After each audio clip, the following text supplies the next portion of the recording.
சிவாய நம. நான் உங்கள் கருவண்டு. இன்றைக்கி பார்க்க போகிறது என்ன விஷயம் அப்படின்னு பார்த்தோம்னா, விளக்கேற்றுறது பற்றி தாங்க பார்க்க போகிறோம்.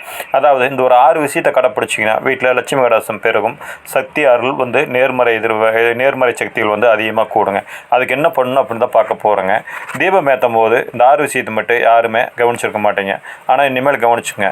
இதை நீங்கள் என்ன பண்ணுறீங்க அப்படின்னா, முதல்ல தீபம் ஏற்றுறது கோயிலாகட்டும் வீடாகட்டும் வலது பக்கத்துலேருந்து தீபம் ஏற்றுங்க. நிறைய பேர் பக்கமாக இருக்கிறனால இடது பக்கமாக ஏற்றுவாங்க. அந்த மாதிரி ஏற்றாதீங்க. ரெண்டாவது பார்த்தீங்க அப்படின்னா, சாப்பிடும் போது காமாட்சி அம்மன் விளக்கு எரிஞ்சிட்டு இருந்தால் அது கண்டிப்பாக மலை ஏற்றாதீங்க, அதாவது அணைக்காதீங்கன்னு சொல்கிறோம். மூணாவது, காமாட்சி அம்மனுக்கு விளக்கு நீங்கள் வைக்கும் போது அதுக்கு துணை விளக்கா ஒரு விளக்கு தான் வச்சுருப்பாங்க வீட்டில். ஆனால் அதுக்கு ஒரு துணை விளக்கா ஒரு மண் விளக்கு வச்சு ஏற்றுங்க, சுபட்சமாக இருக்குங்க.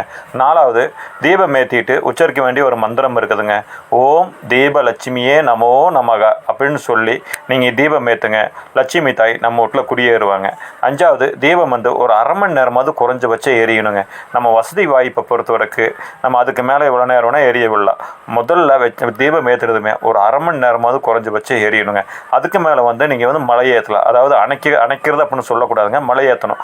ஒரு பூவோ அல்லது ஒரு கற்கண்டோ ஒரு சாதிக்காயோ ஒரு வசம்போ வச்சு அதை அணைச்சி மலை ஏற்றலாங்க. அது விளக்கு அணைக்கிறதுன்னு சொல்லக்கூடாதுங்க, மலை ஏற்றுறது அப்படின்னு சொல்லணும். தானாக அதிகமாக மலை ஏறுறதுக்கு விடாதீங்க தயவு செஞ்சு.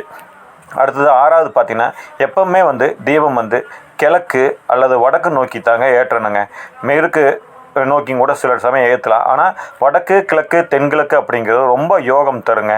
ஆனால் ஒன்றுங்க, தெற்க மட்டும் ஏற்றிடாதீங்க. தென்பக்கம் யமனுக்கு உகந்த திசை அப்படிங்கிறனால அது தீபாவளிக்கு முன்னத்த நாள், அதாவது ஒரு நாளைக்கு முன்னாடி அதுக்கு 5 தீபம் ஏற்றி யமதர்மனை கும்பிடுவாங்க. அப்பமேட்டு இருந்தால் தெற்கு பார்த்து நீங்கள் தீபம் ஏற்றணும். மற்ற நேரத்தில் எக்காரணம் கொண்டும் தெற்கு பார்த்து நீங்கள் தீபம் ஏற்றவே கூடாதுங்க. இதை கருத்தில் வச்சுக்கோங்க. அது மட்டும் இல்லைங்க, விளக்கு அணைக்கும் போது ஆண்கள் அணைக்கக்கூடாதுங்க, பெண்கள் தான் அணைக்கணும். அதாவது ஆண்கள் தான் இருக்கிறாங்க அந்த வீட்டில், பெண்கள் கிடையாது, அதுக்கு என்ன பண்ணலாம் அப்படின்னு நிறைய பேர் கேட்பாங்க. அங்கே தாராளமாக ஆண்கள் மலை ஏற்றலாம், அல்லது அப்படியே அதை மலையேற விட்டுடலாம், விளக்குலேயே விளையேற விட்டுடலாம். ஆனால் ஆண்கள் விளக்கு போடலாம், விளக்கு அணைக்கக்கூடாதுங்க. இதை மட்டும் கருத்தில் வச்சுட்டு வாங்க. வீட்டில் உள்ள சுமங்கலி பெண்கள் இவங்க கவனமாக வச்சுட்டு வாங்க. வீட்டில் பெண்கள் யாராக இருந்தாலும் இந்த வழிமுறையை கடைப்பிடிங்க. சிவாய நம. வாழ்க. இந்த சேனல் பிடித்த சப்ஸ்கிரைப் பண்ணி லைக் பண்ணுங்கள்.